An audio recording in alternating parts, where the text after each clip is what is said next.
Good evening, everyone. My name is Sophia. Welcome to today's webinar.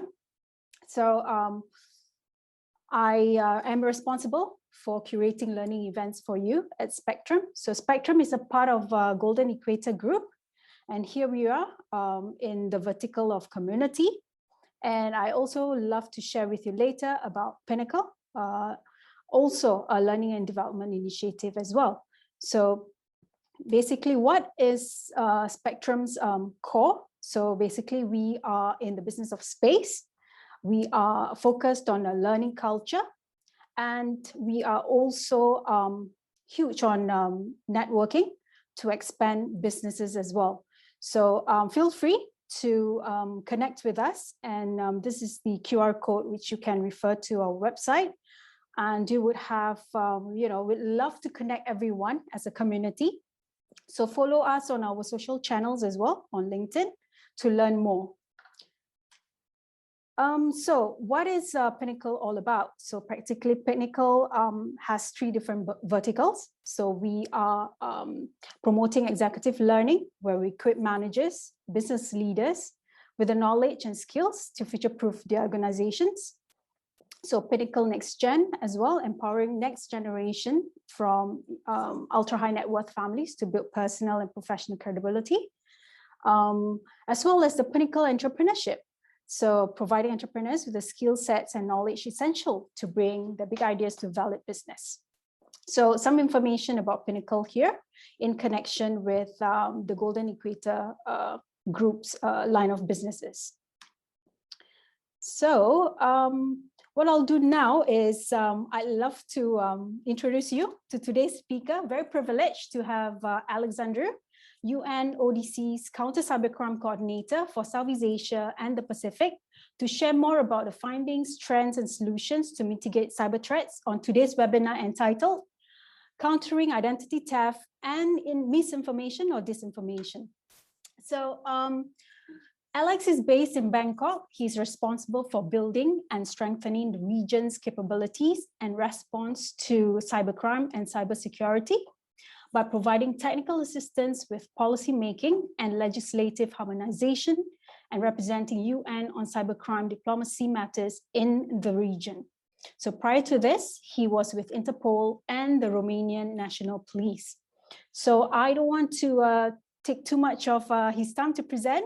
So audience, if you have any questions, please post them onto the platform here. Happy to address them after Alex's presentation. So without further ado, Alex, over to you. Thank you. Thank you, Sophia. Great pleasure to be here and to share with your audience. And I'd like to start off first by giving a brief intro to our organization. I'm not sure that all of the attendees are familiar with what we do and who we are. So we are the United Nations Office on Drugs and Crime. That's not to say that we are on drugs, but actually we work with countries, with UN member states to help them address generically crime and drug-related matters. So we are the UN mandated organisms. We are not funded from the UN core budget. We are funded by individual contributions from governments, for example, governments of Japan, of Australia, of the US are funding different areas of our work. So how the UNODC works, and you can see here the photo of our headquarters in Vienna.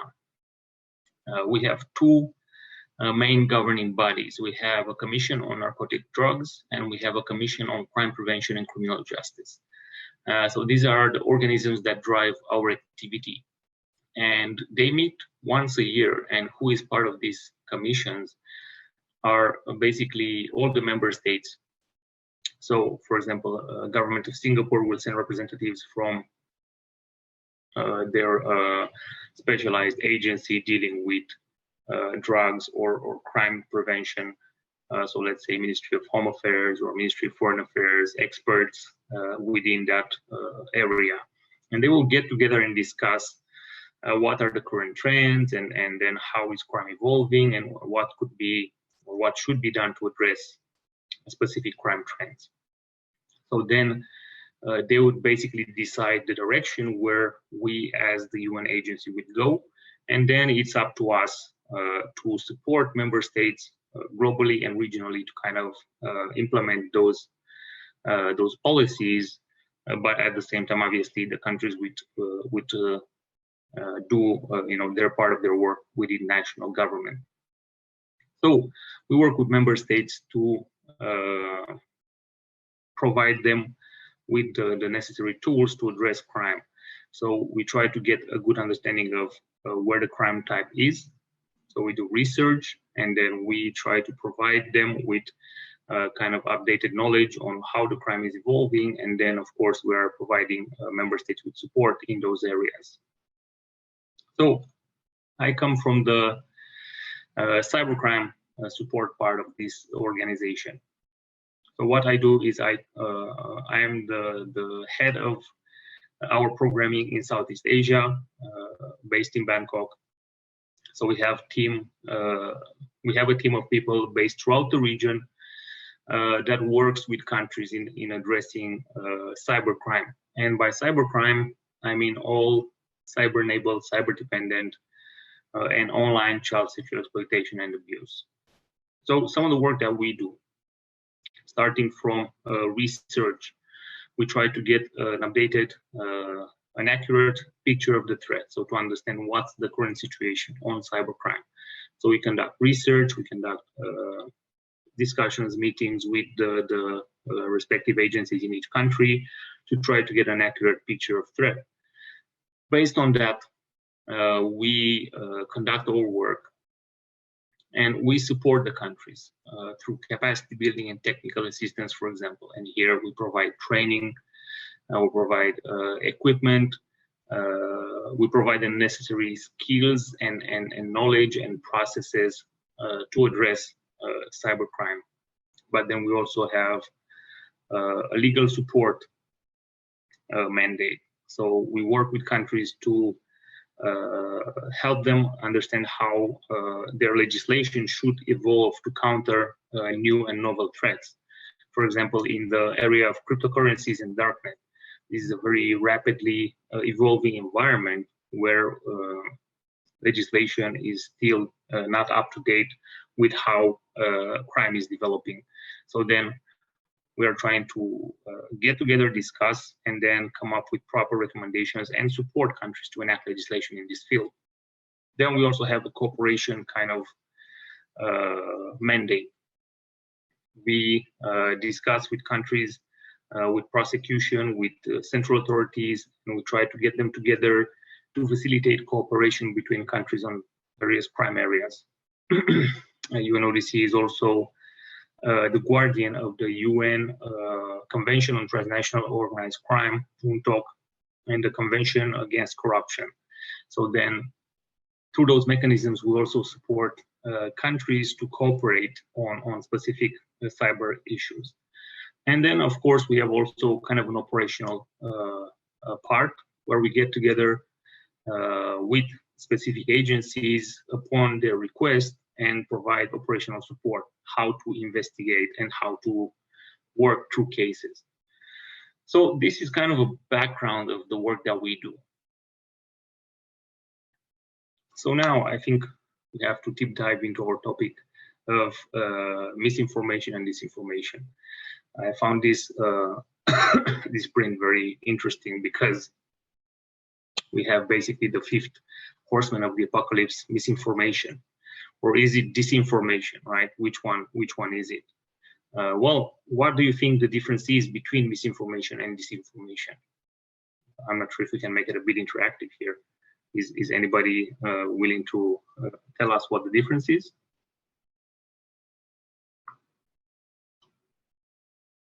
If not, I'll just go on.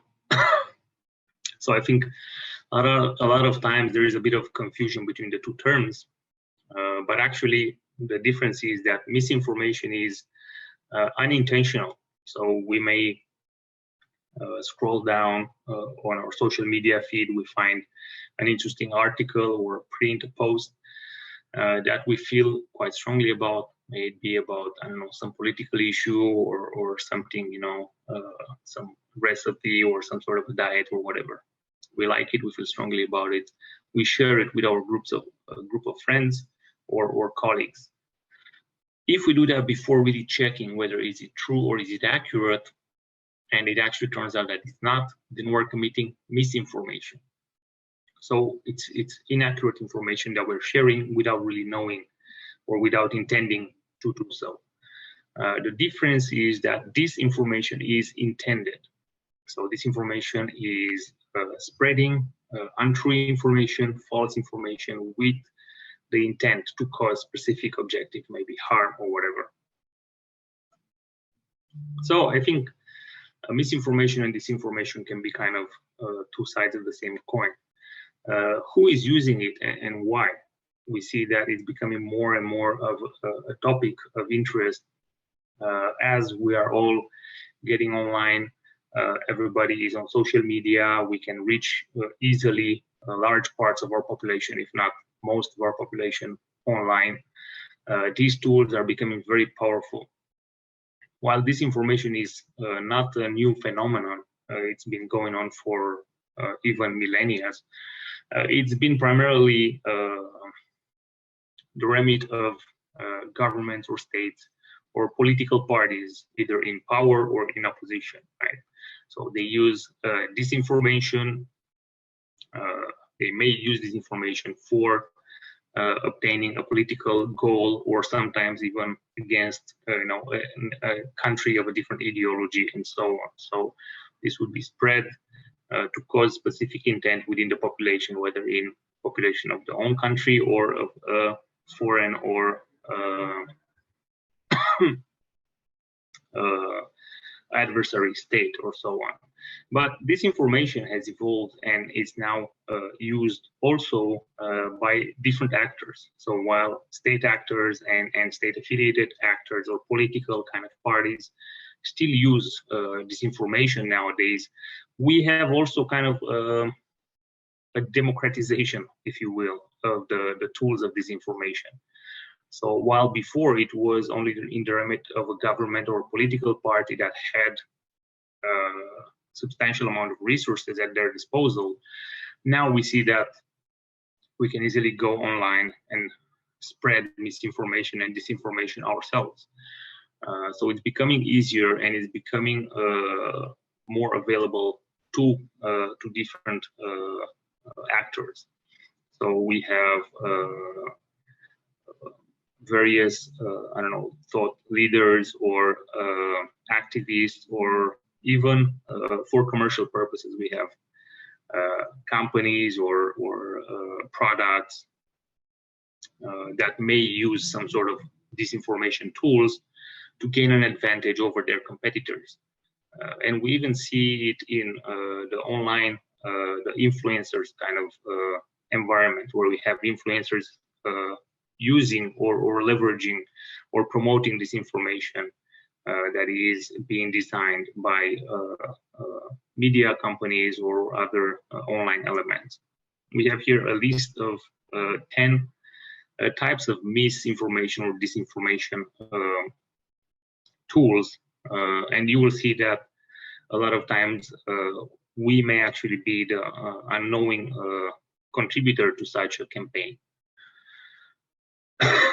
Well, how is misinformation, and more specifically disinformation, affecting crime? Well, we see that it's in times of crisis, people want to know what's going on, right? So as with the COVID pandemic, we've seen that there are a lot of news being shared and updates about how the virus is spreading, how is it evolving, how is government, how are governments coping with it? Is there a vaccine? Is it available? And so on. So everybody wants to know these things, but then everybody also, different people, different groups may have different interests in spreading disinformation around this topic. So we've seen with the advent of the pandemic also a so-called misinformation pandemic or an infodemic. And we can understand how important and significant this has become if we can see that even the UN has kind of a response around that. We can see here the United Nations Secretary General Antonio Guterres posting on Twitter how it's very important to know that the information we're reading is accurate, and to not share information that is not accurate or that hasn't been verified, because this can create a lot of unintended or really bad consequences. And we have on the left of the screen a print of our UN verified campaign, where our colleagues from the UNHQ are trying to promote the sharing of verified and authentic information in this field of the pandemic. So obviously we've seen that this information has been used by governments, is becoming more and more utilized by different groups and entities and civil society and influencers, but it's also becoming used a lot more by criminals, as everybody is looking to know how the virus is, how COVID is evolving, and trying to read articles about that. We also see a lot of phishing campaigns that are leveraging these tactics. We have an example here of a phishing email using COVID-related and response to trick users into clicking and obviously either sharing personal information or opening the door to various viruses, malware, or even ransomware. So we see how here we have more of a local example of that. So disinformation has been evolving, and all these tools are becoming more and more available from the government to different interest groups, but more and more to criminals and criminal organizations. And who are behind the disinformation campaigns?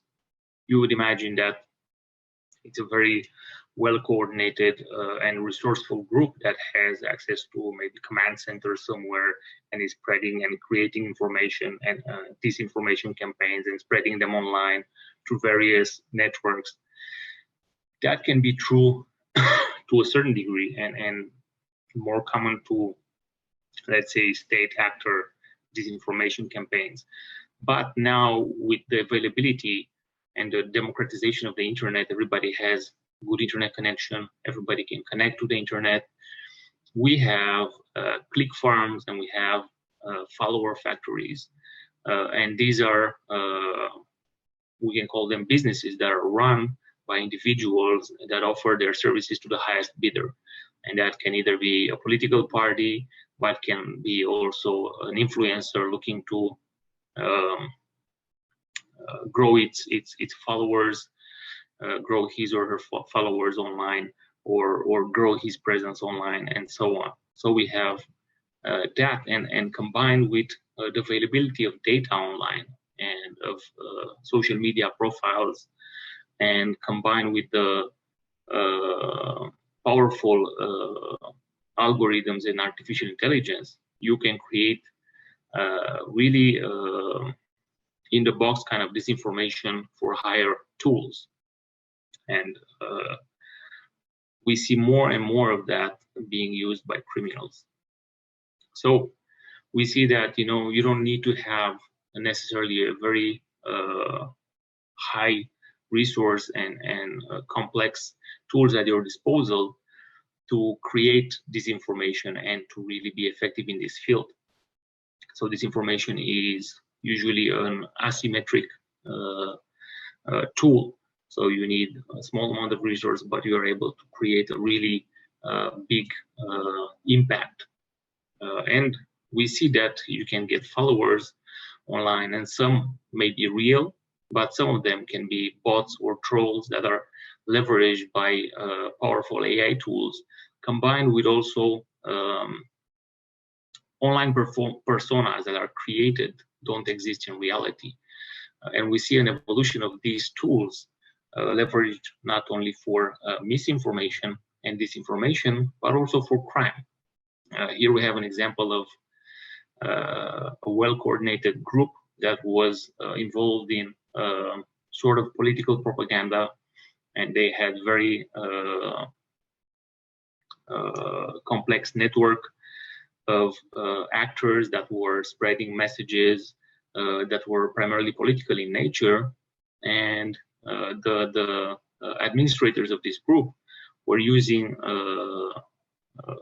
we can call it synthetic kind of artificially created images and profiles. So they were not the photo of a real person.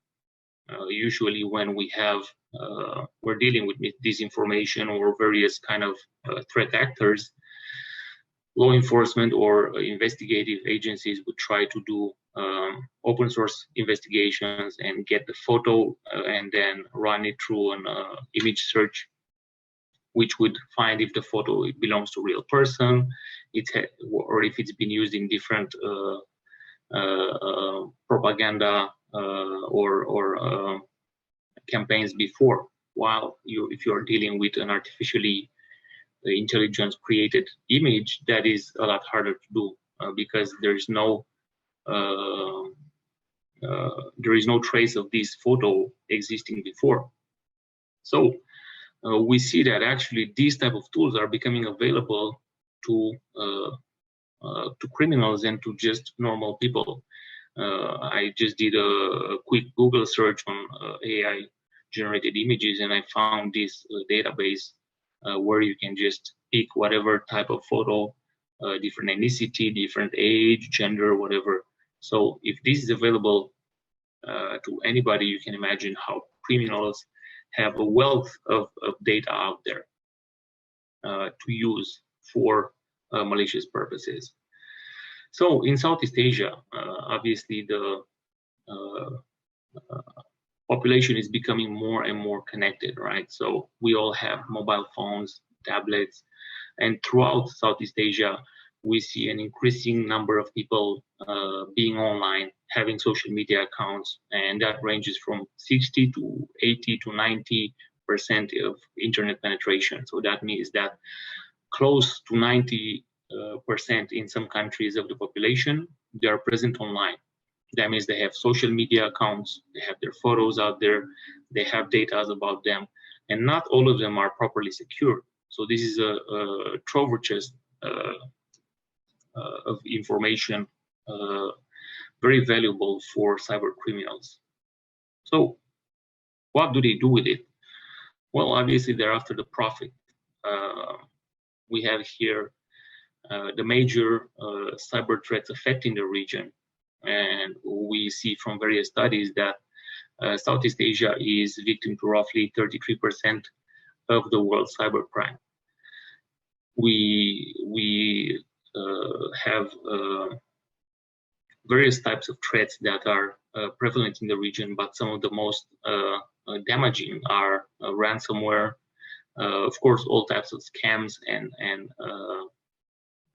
frauds, and also more and more information that is being leaked through data breaches. So this information can be used for various criminal purposes.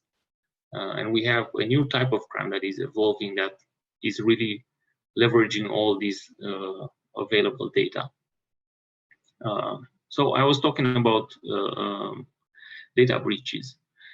We see that in Singapore, but throughout the region, we see more and more data breaches, and that comes down to more data being available online. Obviously, as population gets online, we have all the businesses being run online, so all the data is available. So that obviously leaves the door open for vulnerabilities. We can see here that the cost of data breaches reaches millions of dollars. In Southeast Asia is around $2.6 million. And that's obviously a very conservative estimate. The cost of a data breach can range from just the cost of patching up and the cost of lost business but also to the cost of that data being used by criminals and by other malicious actors to create, well, we can't know the full extent of the use of the data. So the cost of data breaches is quite a conservative estimation here. So what kind of data are the criminals after? Well, as we can see from this graph, the most important, we can say, sought after data is personal identifiable information or consumer information. This information can be used for a variety of purposes, from putting together profiles and fake fictitious personas to be used in disinformation campaign, in increasing the number of followers, in resharing, retweeting messages, to uses in crime. And we have a new evolving threat that leverages all the elements that we've discussed before. The democratization and availability of internet tools, including all type of personal information, either scraped from social media or designed by artificial intelligence. And criminals are using all of these tools available to create synthetic identities that they use for fraud. And while before it used to be that criminals would seek to get credit card information from the end user, from the customer, through phishing or scheming, now they are creating these fake personas and they are going and applying, you know, for credit cards or for loans, and they are causing significant damage to financial institutions with this new type of tools available to them.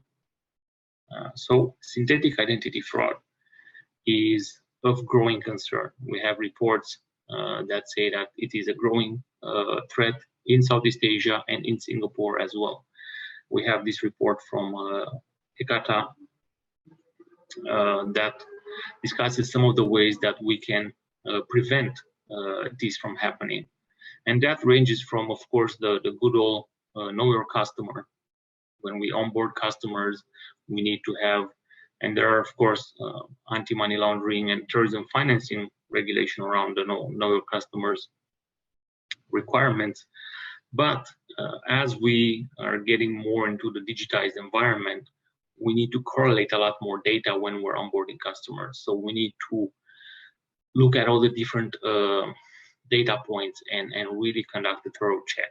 So that means not only looking at an application or like physical address and photos and ID, but also correlating that with the online data, the IP address, where the account was created, is it using VPN or Tor, the phone number, and so on. So we need to conduct a lot more thorough checks and really be able to correlate all these data together when we're onboarding customers. And these are some of the things that financial institutions can do to be more effective in this space. Well, obviously, we have all this data that is coming out of data breaches and ransomware and other data extraction schemes. And where does it all end up? Well, obviously on the darknet. And we have here a photo from our report on the darknet in Southeast Asia that clearly indicates a huge amount of entry points relating to data in Southeast Asia. This can be linked to IP addresses, they can be linked to geolocation data, to phone numbers or other personal identifiable information that was either scraped from the darknet or comes out of darknet markets provided on forums or on paste bins originating from data breaches. So what is the darknet? I'm sure that you all know by now that darknet is that part of the internet that you can't reach with your normal browser. It is a specific overlay network. It can be the Tor network, it can be I2P, Freenet. There are several darknets out there. Tor is the most well-known and the most widespread. So our study revolved around understanding the data from the Tor that was present on the darknet. So we see that in Southeast Asia, there is an increased interest and use of the Tor browser and of the Tor network to activate on the darknet. So what kind of things we can find on the darknet? Where you name it, whatever you can think of that is can't be posted on the normal internet, you can find it on the darknet. From all type of personal data, hacked accounts, child abuse material, to products such as illegal products such as drugs, weapons, and so on. So we have here a list of services and products, illegal products that you can find on the darknet. And in the chart, you can see that majority of the products that are available on the darknet are drugs, so close to 70%. The rest revolves around digital items, hacked accounts, for example, PayPal, email addresses, Spotify accounts, whatever services you want to find. And also on the services side, we see that there are all types of criminal services for hire, such as cybercrime as a service, distributed denial of service, ransomware as a service, and so on. So all this data that is being breached from companies ends up on the darknet. Where is it being sold? Well, illegal data is primarily, and illegal products are primarily being transacted on darknet markets. What are the darknet markets? There are sort of the internet online shop for crime. They are hosted on the Tor network, which means we can't pinpoint the IP address, take it down, know where it's located. So that means they can host whatever illegal content and law enforcement is not able to take it down. So a typical market would operate such as your typical online shop, maybe Amazon or Lazada or whatever, with the tweak that the vendors are anonymous, the buyers are anonymous, and they all transact illegal items and pay for them with cryptocurrencies. So cryptocurrencies, Bitcoin or other types of cryptocurrencies are essentially anonymous to the degree that we don't know who is behind the transaction. We can check transactions on the blockchain. We can see addresses transacting different amounts, but we don't know when we look at first glance, we don't know who is behind these transactions. So these darknet markets operate and provide sort of a safe kind of environment to transact all type of criminal items paid for by cryptocurrencies. Through the work that I do and many other government and industry organizations, we have been able to work with governments and with law enforcement to identify to a certain degree transactions on the blockchain and with proper regulation in place to de-anonymize some of these services. And as you've been seeing through media, there have been quite a number of successful operations in taking down darknet markets and identifying the source of money laundering or terrorism financing through cryptocurrencies. So while it's a very hard environment to operate in, there are ways that law enforcement can operate in this field. But we have the criminal element always trying to get an upper hand and to come up with ways to hide the source of their funding. So for example, we have crypto mixers. Crypto mixers are an illegal business that operates on the darknet that offers laundering services for Bitcoins. So these things that I was mentioning in the previous slides, they come out of our report, and these are the recommendations that we have for governments, specifically looking at cryptocurrencies and Darknet. I'm gonna let you check the report out. You can find the link here to download it. And if there's any questions, I'll be happy to discuss more about that. So now I want to focus more on another threat that is really growing in significance, not only in Southeast Asia, but globally, and that is ransomware. I'm showing you here a print of the Singapore Cybersecurity Agency threat picture for 2020. And as you can see here, while phishing is a continuous spreader of various cybercrime, we have ransomware that has been growing by 150% compared to last year. So those are staggering numbers here. And this is in line with what's happening globally. So you would get a message such as this one. And now what happens is that you can't use your network, your computers, your devices, and you have all your data encrypted. You are instructed to go on the Darknet and follow the instruction page. This is an example from the Lucky ransomware. It was a ransomware that was more common a few years ago, that was going around encrypting people's and businesses' data and computers. So what is ransomware? Ransomware basically is a malicious software that once installed will encrypt your data, but now it will also exfiltrate your data, encrypt it, and then you are locked out. So you have to basically pay a ransom in order to get a decryption key. This criminal enterprise has been evolving over the past years and really spreading and growing rapidly.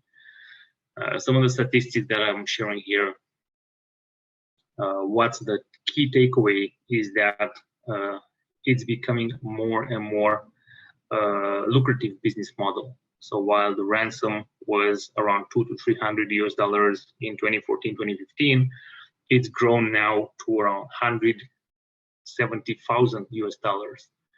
While previously the main target would be the individual, now the main target is a business, a government, because they can pay really large sums of money, and they have been paying large sums of money in basically, to a certain degree, to the one intentionally supporting this crime type. It's also evolved to have a double and triple extortion. So while before you would have to pay a ransom to get access back to your data, if you had a backup, you would not pay any ransom, and then that's it, recover from backup. Now you get kind of a double incentive, and you are asked to pay a ransom in order for your data not to be publicly released, or either to a competitor or to the public. There's not an incentive here, and there's occasional groups use a triple ransom incentive, requesting you to pay, or if not, you would also be hit by a distributed denial of service attack, DDoS.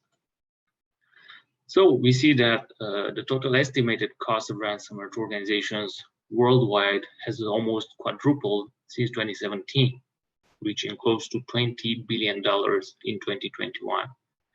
These are staggering numbers. So this is obviously one of the biggest threats globally in terms of cybercrime. We have a few of the organizations reporting revenue loss by industry vertical. We can see that government, financial services, and healthcare are kind of the most targeted sectors, but of course we have also other automotive and retail and education sector that are also quite targeted. Here we have a graph showing the most the most affected countries by ransomware. And while here we have the US representing just slightly over half of the targets, basically, we have a lot of countries in Asia as well that are becoming quite a target for ransomware. Here we have some of the most high-profile ransomware cases, and we have the computer giant Acer, which was attacked, and $50 million were requested, all the way to a police department in the US, which had its data exfiltrated and even posted on Darknet, so had vital law enforcement data related to informant, related to cases that was shared by criminals in order to gain the ransom.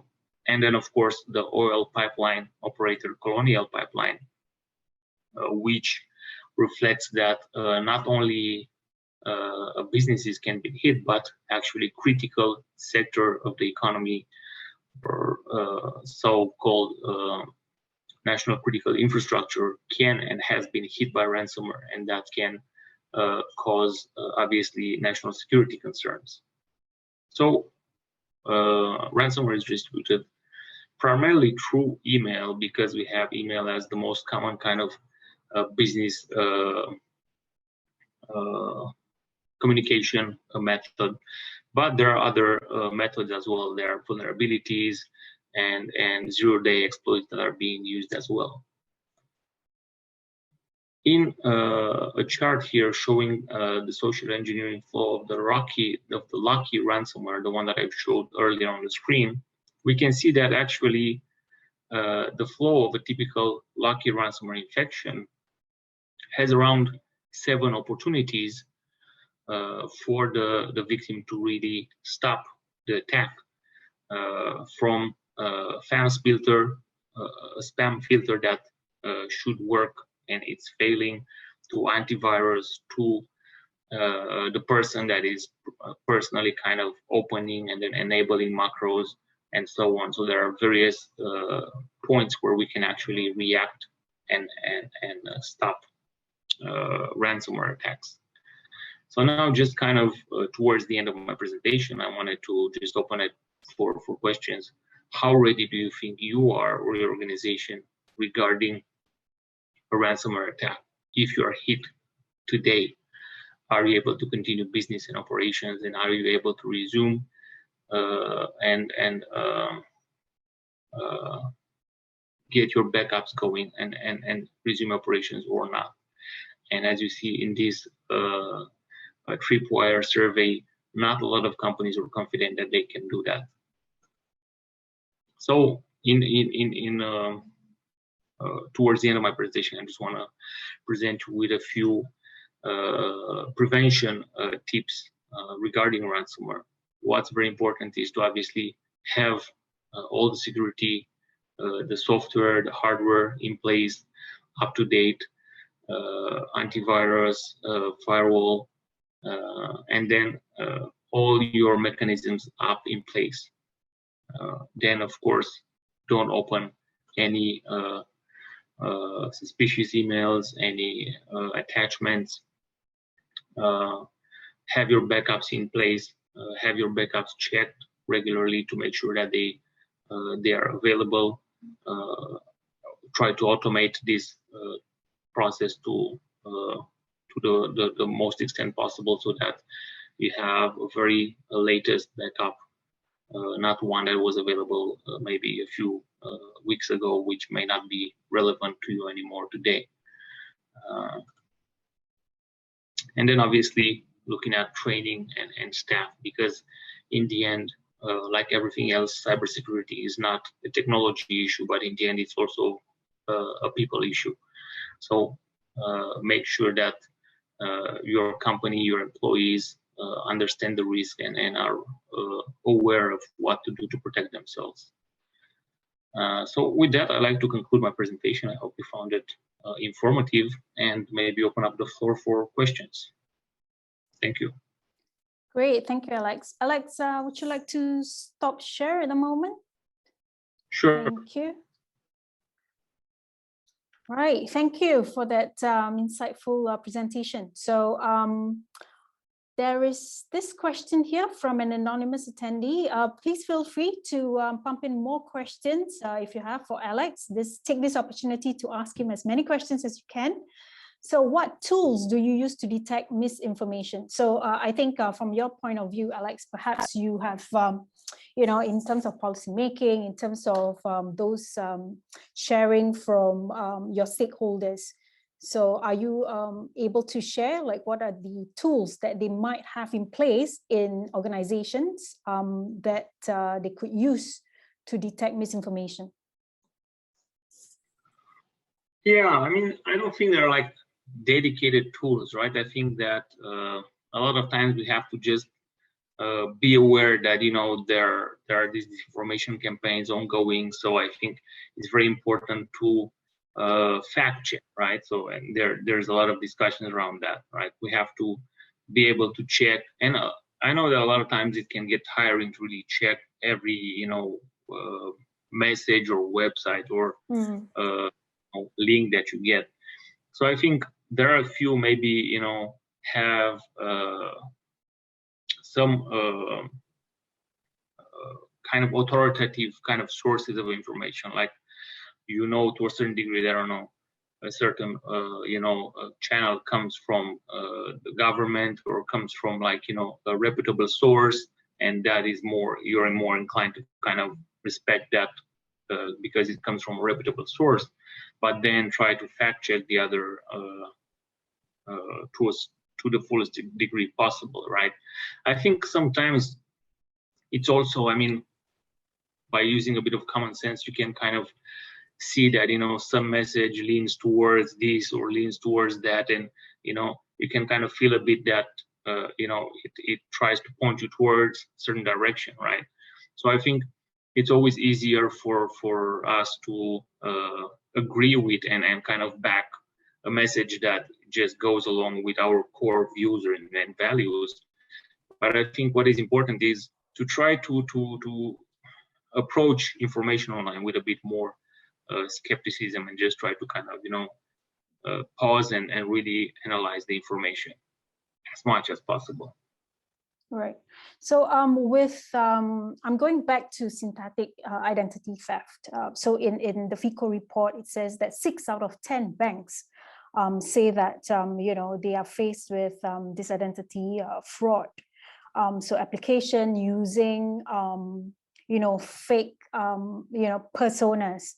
So only at the end of the day that they realize that this person doesn't even exist. So in your view, so are there mitigating factors right now that you advise your stakeholders, especially banks in the finance sector as well?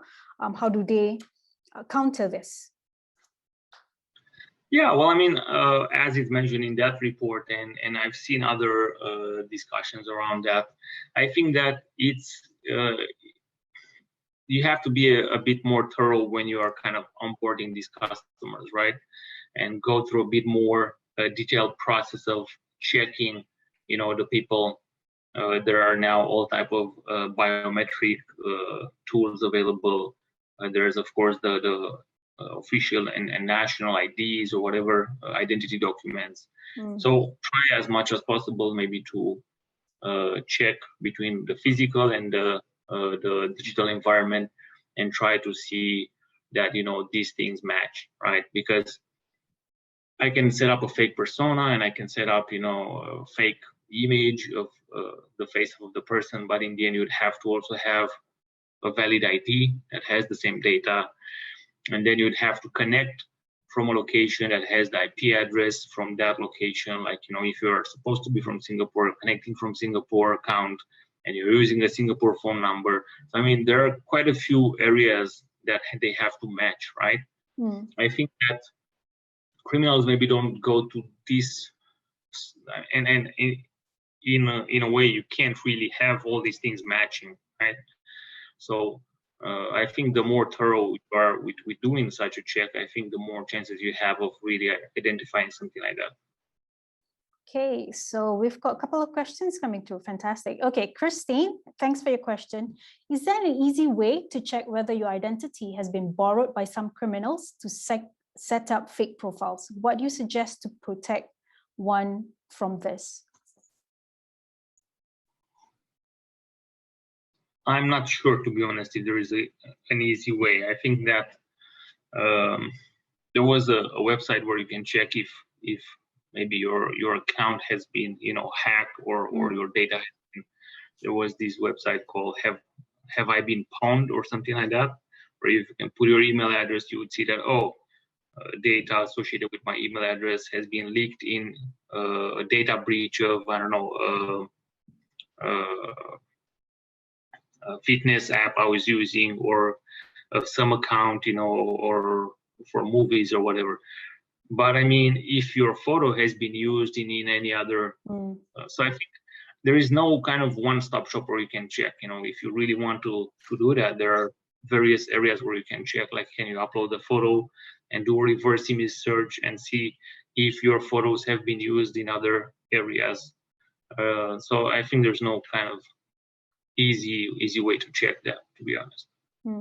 I think with the current social media trends, I think we put our information a lot, don't we? So without us realizing it as well.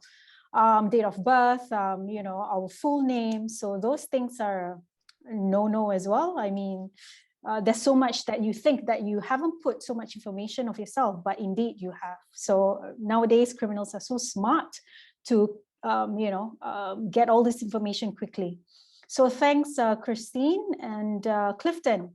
The next question: what are some novel ways to reduce ransomware incidents? One example seems to be deception technology. Yeah, I'm not sure like what specifically, but I think to reduce ransomware, I think it's just like a lot of things that you have to look at, right, for ransomware specifically. And I know it's easy to just not open suspicious emails, but a lot of times these emails can be designed in such a way that they kind of relate to you, in a way. We have phishing, which is just generic sending emails to random users. So then if you send to 1 million people, maybe 100 will just click. But then we have spear phishing, where spear phishing is you do a very thorough check and then you send an email to a specific person, and that email is designed in such a way that that person, there are a lot of chances that this person will open the email. For example, I send, somebody is kind of researching the fact that you're doing these talks online, and then maybe they can spoof an email of a previous kind of speaker and then just come back to you and say, hey, by the way, regarding my talk last time, how did it go, or something. So then you have more chances of really kind of opening that email because it's designed in a way that appeals to you. So I think there's only so many things that you can do to prevent, but then you have to also have a plan in place once something happened, right? Like a contingency plan. How are you able to recover, to back up, to be resilient once the attack does happen? All right. So next question is from Dion. So thank you, Alex. I learned a lot as you covered so many types of cybercrime in such a short amount of time. It was surprising, or maybe not so much, that drugs was 68% of the dealings on the Darknet. So two things. So Dion read an article detailing about how ransomware might benefit consumers as cyber attacks are finally going towards businesses instead of compromising consumer data. Of course, she knows that this is not completely true because consumer services are adversely affected as well. What is your opinion on this? Is ransomware better than other cybercrimes in this certain circumstances? Yeah, I mean, I can't say that ransomware is better because if you look at it, it's not only companies that are being targeted, but we have hospitals that have been targeted, right? So then when you have a hospital that can't really provide life-saving and urgent treatment or surgery on a patient, and you have people dying because of that, I think there's no way that you can say this type of cybercrime can be good in any way, right? Okay, so should everyone then use VPN services? I think, yeah, VPN is definitely recommended in many in many instances, right? So I think VPN does increase the level of safety to a certain degree. It may also become quite complicated in certain situations, where you have to deal with, let's say, your bank or a service that you need to have a trustful connection from. But also you can have a lot of issues with internet speed and other issues, right? So I think, as with everything else, you have to have a bit of a balance between security and accessibility, right? Because if you have too much amount of security, then it becomes really a hassle for just normal operation to go smoothly. Okay, so anyone has any other questions for Alex? If not, okay, if you could help us to fill up this survey, which I will send to everybody. Okay, or you could also, when you exit the webinar, you could also find a link there for you to submit your feedback. And at the same time, I think if you have no further questions, or if you like to reach Alex directly, you can do so via LinkedIn, or you can, connect through me. Happy to bridge that connection. So without further ado, I'd like to thank Alex and UNODC for today's brilliant session. Thank you so much for sharing with a wealth of information that we can take back as a consumer, as individuals, or even for our businesses, to make sure that we're protected against these cyber threats as well. So I look forward to the next session. Audience, look, catch up with us in September for the next few webinars. Follow us on LinkedIn, or just subscribe to our mailing list. We'll have more information in terms of the next few events for you, line up for you. Okay, so let's part to say that thank you so much for that brilliant session. So Alex, have a good evening. Audience, have a good evening. Any questions, feel free to come back to us. So thank you and have a good evening. Bye-bye, everyone. Thank you. Thank you. Thank you. Bye-bye.